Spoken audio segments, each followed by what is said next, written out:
ಬಹಳ ಮುಖ್ಯವಾಗಿ 5 ವರ್ಷಕ್ಕೆ ಸಿಎಂ ಅಂದಿದ್ಯಾಕೆ ಸಿದ್ದರಾಮಯ್ಯ.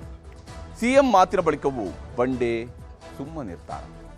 ದೆಹಲಿ ಟೂರ್ ನಿರ್ಧಾರಗಳತ್ತ ನೋಟ. ಇದುವೇ ಚದುರಂಗದ 2ನೇ ಸ್ಟೋರಿ. 5 ವರ್ಷಗಳ ಸಿಎಂ ಷರತ್ತುಗಳು ಅನ್ವಯ.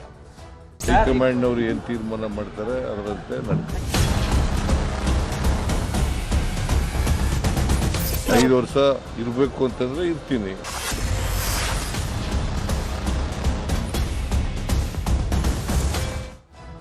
ಐದು ವರ್ಷ ಇರಬೇಕು ಅಂದರೆ ಇರ್ತೀನಿ ಅಂತ ಭಾಳ ಸಿಂಪಲ್ ಆಗಿ ಸಿದ್ದರಾಮಯ್ಯನವರು ಮಾತು ಮುಗಿಸಿದ್ದಾರೆ. ಭಾಳ ಸಿಂಪಲ್ ಆಗಿ ಹೇಳ್ತಾರೆ, 5 ವರ್ಷ ಇರಬೇಕು ಅಂದರೆ ಇರ್ತೀನಿ ಅಂತ. ಅದರ ಅರ್ಥ ನನಗೂ 5 ವರ್ಷ ಇರೋದಕ್ಕೆ ಆಸೆ ಇದೆ, ಆದರೆ ಅವರು ಇರಬೇಕು ಅಂತ ಹೇಳಬೇಕಲ್ವಾ, ಹಾಗಾಗಿ ಅವರ ಮಾತುಗಾಗಿ ಕಾಯ್ತಾ ಇದ್ದೀನಿ ಅನ್ನುವ ರಾಜಕೀಯ ಅರ್ಥವು ಕೂಡ ಬರುತ್ತೆ. ಒಬ್ಬ ಮಾಸ್ ಲೀಡರ್ ಆಡಬಹುದಾಗಿರುವಂತಹ ಮಾತುಗಳ ಬಗ್ಗೆ ಮತ್ತು ಅವರು ತಲುಪಿಸಬಹುದಾಗಿರುವಂತಹ ಸಂದೇಶಗಳ ಬಗ್ಗೆ ಬಹಳ ಸೂಕ್ಷ್ಮವಾಗಿ ಗಮನಿಸಬೇಕಾಗುತ್ತೆ. ಸಿದ್ದರಾಮಯ್ಯನವರ ಮನಸ್ಸಿನಲ್ಲಿ ಇಲ್ಲ, ನಾನು ಆಡಳಿತ ನಡೆಸಿದ್ದು ಸಾಕು, 3 ವರ್ಷ ಆಗಿದೆ, ಒಟ್ಟು 8 ವರ್ಷ ನಾನು ಆಡಳಿತ ನಡೆಸಿದ್ದೀನಿ, ಹಾಗಾಗಿ ಸಾಕು, ಇನ್ನು ಮುಂದಿನ 2 ವರ್ಷ ಬೇರೆಯವರು ಮುಖ್ಯಮಂತ್ರಿ ಆಗೋದ್ರೆ ಆಗಲಿ ಅನ್ನುವ ಮಾತು ಬಂದರೆ ಆಗ ಬೇರೆ ಮಾತು. 5 ವರ್ಷ ಇರೋದಕ್ಕೆ ಅವರು ಹೇಳಿದರೆ ನಾನು ಇರ್ತೀನಿ ಅಂತ ಹೇಳಿದರೆ ನನಗಂತೂ ಆಸೆ ಇದೆ, ಆದರೆ ಅವ್ರಿಗೆ ಹೇಳಬೇಕಲ್ವಾ ಅಂತ ಅವರ ಮೇಲೆ ದಾಕ್ಷಿಣ್ಯವನ್ನು ಹಾಕಿದಂಗೆ ಆಗುತ್ತೆ. ಬೈ ಎಲೆಕ್ಷನ್ ಮುಗಿತಾ ಇದ್ದಂತೆ ಬದಲಾವಣೆಯ ಮಾತು ಕಾಂಗ್ರೆಸ್ ಪಾಳೆಯದಲ್ಲಿ ಬಹಳ ಜೋರಾಗಿಯೇ ನಡೀತಾ ಇರುವಂಥದ್ದು. ಬದಲಾವಣೆಯ ಮಾತುಗಳು ಈಗಾಗಲೇ ಶುರುವಾಗಿದೆ. ಹೈಕಮಾಂಡ್ನವರು ಹೇಳಿದರೆ 5 ವರ್ಷ ಮುಖ್ಯಮಂತ್ರಿಯಾಗಿ ನಾನೇ ಇರ್ತೀನಿ ಅಂತ ಹೇಳಿ ಸಿದ್ದರಾಮಯ್ಯನವರು ಹೇಳ್ತಾ ಇದ್ದಾರೆ. 5 ವರ್ಷ ನಾನೇ ಸಿಎಂ, ಷರತ್ತು ಇದೆ ಅದಕ್ಕೆ. ಹೈಕಮಾಂಡ್ ಹೇಳಿದ್ರು ಶೀಘ್ರವೇ ಮುಖ್ಯಮಂತ್ರಿ ಉಪಮುಖ್ಯಮಂತ್ರಿ ಇಬ್ಬರು ಕೂಡ ದೆಹಲಿಗೆ ಹೋಗೋದಕ್ಕೆ ತಯಾರಿಗಳನ್ನು ಮಾಡ್ಕೊಳ್ತಿದ್ದಾರೆ. ಎಲ್ಲವೂ ಕೂಡ ಸಸ್ಪೆನ್ಸ್ ಆಗಿ ಮುಂದುವರೆದಿದೆ ರಾಜ್ಯ ಕಾಂಗ್ರೆಸ್ ಸರ್ಕಾರದಲ್ಲಿ. ಸಿದ್ದರಾಮಯ್ಯನವರು ಉರುಳಿಸುವ ದಾಳಗಳನ್ನು ನೋಡುವಂಥದ್ದೇ ಒಂದು ರಾಜಕೀಯದ ಚತುರತೆ, ಹೀಗೆಲ್ಲ ಕೆಲಸ ಮಾಡ್ತಾ ಇರುತ್ತೆ ಅನ್ನೋಂಥ ಕಾರಣಕ್ಕಾಗಿ ಬಹಳ ಅಧ್ಯಯನ ಯೋಗ್ಯ, ಬಹಳಷ್ಟು ಸಂದೇಶಗಳಲ್ಲಿ ಇರ್ತವೆ. ಯಾಕಂದರೆ ಸಿದ್ದರಾಮಯ್ಯನವರು ಉರುಳಿಸುವಂತಹ ದಾಳಗಳ ಸ್ವರೂಪ ಆಗಿದೆ. ಹೈಕಮಾಂಡ್ ಹೇಳಿದರೆ 5 ವರ್ಷ ನಾನೇ ಮುಖ್ಯಮಂತ್ರಿ ಅಂತ ಅವ್ರು ಹೇಳ್ತಾ ಇಲ್ಲ, ನಾನೇ 5 ವರ್ಷ ಮುಖ್ಯಮಂತ್ರಿ ಎಂದು ಕೂಡ ಅವ್ರು ಹೇಳ್ತಾ ಇಲ್ಲ. ಹೈಕಮಾಂಡ್ ಹೇಳಿದರೆ ನಾನೇ 5 ವರ್ಷ ಮುಖ್ಯಮಂತ್ರಿ ಅಂತ ಹೇಳ್ತಿದ್ದಾರೆ. ಹಾಗಾಗಿ ಈಗ ಹೈಕಮಾಂಡ್ ಏನು ಹೇಳುತ್ತೆ, ಸಾಕು ಸಿದ್ದರಾಮಯ್ಯನವರೇ, ನೀವು 3 ವರ್ಷ ಮಾಡಿದ್ದು ಸಾಕು, 2 ವರ್ಷ ಬಿಟ್ಟುಕೊಡಿ ಅಂತ ಹೇಳ್ಬಿಡ್ತಾರಾ? ಇದು ಪ್ರಶ್ನೆ. ಎಲ್ಲ ಭಾರವನ್ನು ಹೈಕಮಾಂಡ್ ಮೇಲೆ ಹಾಕಿಟ್ಟಿದ್ದಾರೆ. ಬೈ ಎಲೆಕ್ಷನ್ ಗೆದ್ದ ಖುಷಿಯ ಬೆನ್ನಲ್ಲೇ ಮುನ್ನೆಲೆಗೆ ಬಂದಿದೆ ಬದಲಾವಣೆಯ ಮಾತು. ಕಾಂಗ್ರೆಸ್ನಲ್ಲಿ ಮುಖ್ಯಮಂತ್ರಿ ಬದಲಾವಣೆಯ ಮಾತು ಮತ್ತೆ ಮುನ್ನೆಲೆಗೆ ಬಂದಿದೆ. ಸಿಎಂ ಪಟ್ಟಕ್ಕಾಗಿ ಡಿ ಕೆ ಶಿವಕುಮಾರ್ ಅವರ ಟೀಮ್ ಹೋರಾಟವನ್ನು ನಡೆಸ್ತಾ ಇದೆ. ಸಿಎಂ ಆಪ್ತರೂ ಕೂಡ ಪಟ್ಟು ಹಿಡಿದು ಕುಳಿತಿದ್ದಾರೆ. ಸಿದ್ದರಾಮಯ್ಯನವರು ಬದಲಾಗಬಾರದು, 5 ವರ್ಷ ಅವರೇ ಇರಬೇಕು ಅಂತ ಹೇಳ್ತಾ ಇದ್ದಾರೆ. ಸಿದ್ದರಾಮಯ್ಯನವರ ಮನಸ್ಸಿನಲ್ಲಿ ಕೂಡ ಅದೇ ಇರಬಹುದು, ಆದರೆ ಅವರು ಹೇಳ್ತಿದ್ರೆ ಹೈಕಮಾಂಡ್ ಹೇಳಿದರೆ 5 ವರ್ಷ ಇರ್ತೀನಿ ಅಂತ. ಶೀಘ್ರವೇ ದೆಹಲಿಗೆ ತೆರಳೋದಕ್ಕೆ ಸಿಎಂ ಮತ್ತು ಡಿ ಸಿ ಎಂ ಅವರು ಸಿದ್ಧತೆಯನ್ನು ಮಾಡ್ಕೊಳ್ತಿದ್ದಾರೆ. ಆಗಷ್ಟೇ ಎಲ್ಲದಕ್ಕೂ ಸ್ಪಷ್ಟತೆಗಳು ಸಿಗಬಹುದು ಅಂತ ನಿರೀಕ್ಷಿಸಲಾಗಿದೆ. ಗೊತ್ತಿಲ್ಲ, ಇಲ್ಲಿ ಹೈಕಮಾಂಡ್ ಹೇಳಿದರೆ 5 ವರ್ಷ ಇರ್ತೇನೆ ಅನ್ನುವಂತಹ ಸಂದೇಶವನ್ನು ಮುಖ್ಯಮಂತ್ರಿ ಸಿದ್ದರಾಮಯ್ಯನವರು ರವಾನೆ ಮಾಡಿದ್ದಾರೆ. ಅಷ್ಟೇ ಅಲ್ಲದೆ ಹೈಕಮಾಂಡ್ ಏನೇ ಹೇಳಿದ್ರು ಅದನ್ನ ಕೇಳ್ತೇನೆ ಅಂತ ಹೇಳಿ ಸಿಎಂ ಸಿದ್ದರಾಮಯ್ಯನವರು ಹೇಳ್ತಾ ಇದ್ದಾರೆ. 5 ವರ್ಷ ಕಂಪ್ಲೀಟ್ ಮಾಡ್ತೀರಾ ಅಂತ ನಮ್ಮ ಪಕ್ಷ 5 ವರ್ಷ ಕಂಪ್ಲೀಟ್ ಮಾಡಿ ತಾವು ಸರ್ ಚೀಫ್ ಮಿನಿಸ್ಟರ್ ಪುನಃ 15 ಹೇಳಿದ್ರೆ ಏನು ಪ್ರಯೋಜನ? ಹೈಕಮಾಂಡ್ನವರು ಏನು ತೀರ್ಮಾನ ಮಾಡ್ತಾರೆ ಅದರಂತೆ ನಡ್ತಾರೆ.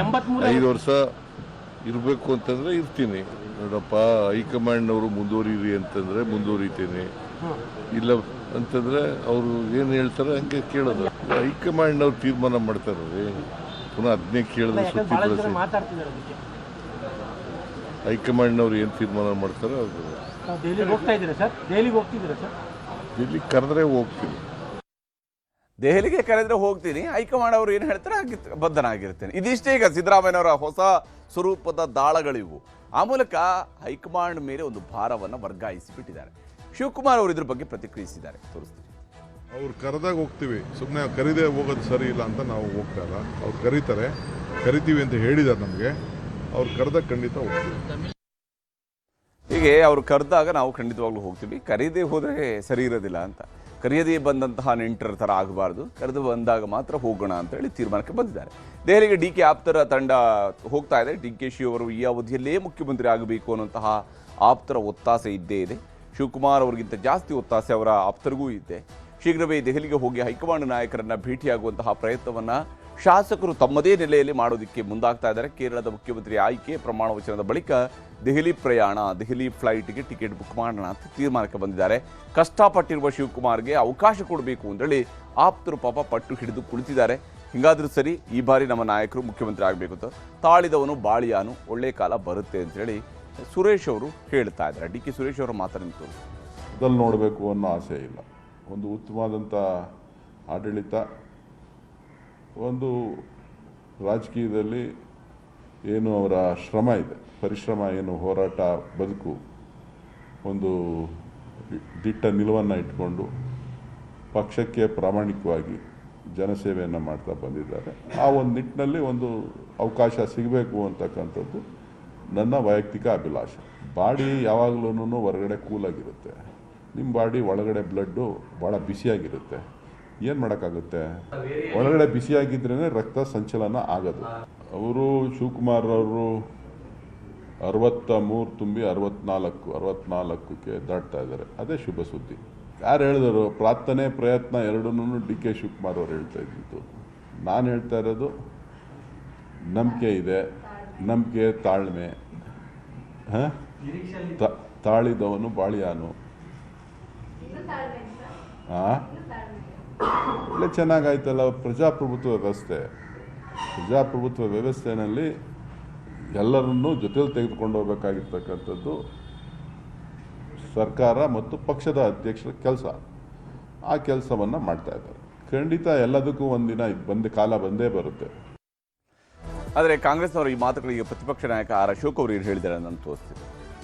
ಈ ಖರ್ಗೆ ಅವರೇ ನಾನೇ ಬರ್ತೀನಿ ಮುಖ್ಯಮಂತ್ರಿ ಅಂತ ಹೇಳಿದ್ಮೇಲೆ ಎಲ್ಲರೂ ಕೂಡ ಸೈಲೆಂಟ್ ಆಗಿದ್ದಾರೆ. ಡಿ ಕೆ ಶಿವಕುಮಾರ್ ಅವರ ಕನಸು ಭಗ್ನ ಕನಸು, ಈಗ ಭಗ್ನ ಆಗೋಗ್ಬಿಟ್ಟಿದೆ. ಅವ್ರು ಹೇಳಿದ್ರು, ನಾನು ಆಸಿದರೆ ವಿಧಾನಸೌಧಕ್ಕೆ ಮೆಟ್ಲಾಗ್ತೀನಿ, ಕನಕಪುರದ ಬಂಡೆ ವಿಧಾನಸೌಧಕ್ಕೆ ಮೆಟ್ಲಾಗ್ತೀನಿ, ನಾನು ಕಡೆದರೆ ಶಿಲ್ಪಿ ಆಗೋತೀನಿ ಅಂದ್ರು. ಕಡಿತಾನೇ ಇದ್ದಾರೆ, ಆ ಶಿಲ್ಪಿ ಆಗ್ಲೇ ಇಲ್ಲ. ಕೊನೆಗೆ ಮೆಟ್ಲಾಗದೆ ಗ್ಯಾರಂಟಿ.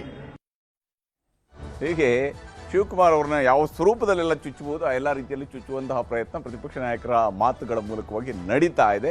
ಏನಾದರೂ ಕೂಡ 5 ವರ್ಷಗಳ ಮುಖ್ಯಮಂತ್ರಿ, ಷರತ್ತುಗಳು ಅನ್ವಯ ಇದೆ, ಹೈಕಮಾಂಡ್ ಹೇಳಿದ್ರೆ ಅನ್ನುವಂಥದ್ದನ್ನು ಹೇಳ್ತಾ ಇದ್ದಾರೆ ಸಿದ್ದರಾಮಯ್ಯನವರು.